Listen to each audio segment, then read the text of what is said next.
Yeah, I'm going directly to the point, and today I will be presenting on Kant's categorical imperative and how it can be used to evaluate moral decisions.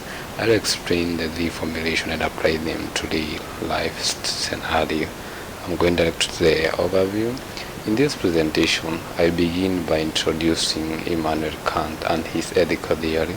Then I will explain in the categorical imperative and its reformulation. After that, I'll apply these principles to moral scenario, and finally I will conclude with the key insight. Who is Immanuel Kant?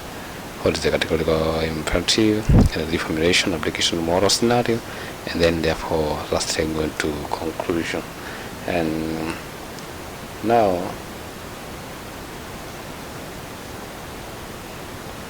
who is Immanuel Kant? Immanuel Kant was a German philosopher who lived in 1724 to 1804. He was best known for developing deontological ethics, which is the theory that focuses on duty rather than consequences. Kant believed that moral action are those performed out of duty and guided by reason, not by personal desires or outcome. That is, focus on duty, and morality is based on reason. And the next, what is the categorical imperative? A categorical imperative is a universal rule that applies to everyone equally based on duty and not consequences. It helps determine right, wrong actions. It helps us to determine what is right and what is good. On first formulation, the universal rule: act only according to rules you would want everyone to follow. Ask, if everyone did this, focus on consistency and fairness. And this universal rule says that we should only act according to rules that we would want everyone to follow. In simple terms, before doing something, we should ask ourselves what would happen if everyone really does this way. So an example scenario for universal rule: lying to avoid punishment. If everybody lied, that is no trust, society would collapse, and therefore lying is morally wrong. That's the second formulation: humanity as an end. Treat people as ends and not as means. Respect human dignity and do not use others for personal gain. That is, if it's working, respect people as people and do not use people as tools for working. Yeah, an example of humanity principle is exploiting workers for profit. Workers treated as tools very wrong, violates human dignity and also respect. Therefore, it's morally wrong. To side 9, that's the third formulation: the kingdom of ends. Act as if creating laws for society. Imagine a fair and just community. Would everyone accept this rule?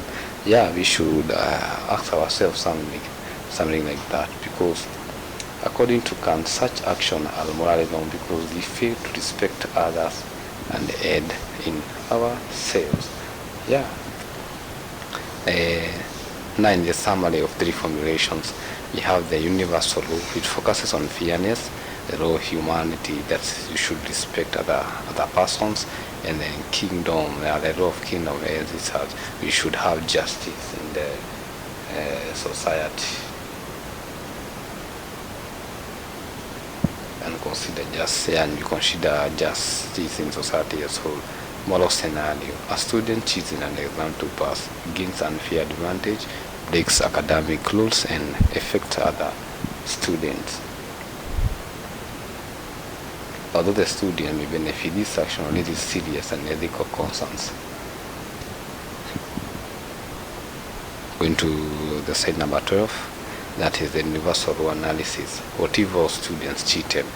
Exams would lose meaning. No fairness in grading. Conclusion: cheating is wrong. This is the universal rule principle. We ask what if all. Yeah.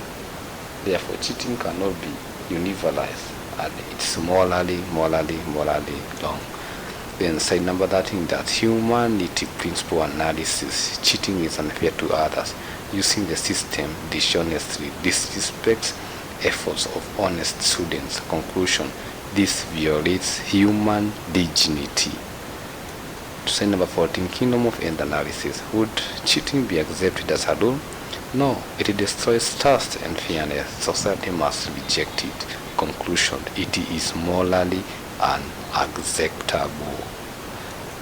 Then, my conclusion, Kant ethics is based on duty. The three formulations guide moral decision.